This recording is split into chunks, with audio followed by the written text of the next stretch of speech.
পটলা নামের এক নাতির সাথে বসে আছে।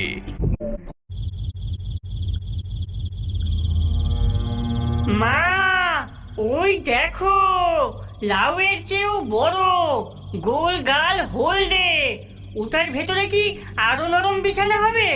বিছানার কথা ছাড়, ভাব দেখি কুমড়োর ঘ্যাট, কুমড়োর পায়েস, আহা, বাড়ির ভেতরটাকেও খাওয়া যাবে। বউ, চলো চলো, আমার পেটের ভেতর ইঁদুর না ডাইনোসর দৌড়াচ্ছে। থামো তোমরা, আগেরবার বোকামির জন্য ধরা পড়েছিলাম, এবার খুব সাবধানে থাকতে হবে। ওই বাড়িতে কারা থাকে আগে দেখতে হবে। ডাইনি মন্ত্র পড়ে নিজের চোখকে দূরবীনের মতো করে ফেললো। সে দেখলো বাড়ির দাওয়ায় এক থুরথুরে বুড়ি তার পটলা নামের এক নাতির সাথে বসে আছে।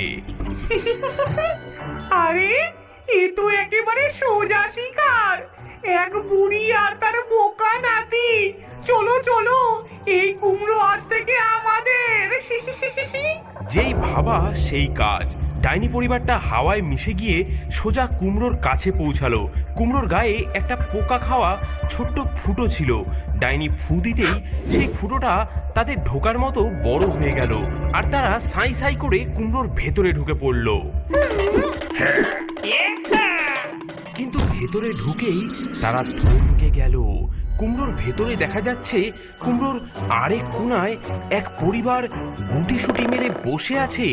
তারা মানুষ নয়, তারা হলো মামদো ভূত, একজন গোফওয়ালা কর্তা ভূত, তার ঘ্যান ঘ্যানে স্বভাবের স্ত্রী আর দুটো বাচ্চা ভূত, যারা কুমড়োর বীজ নিয়ে লুডো খেলছে। এই, কে রে তোরা? বিনা অনুমতিতে আমাদের বাড়িতে ঢুকেছিস?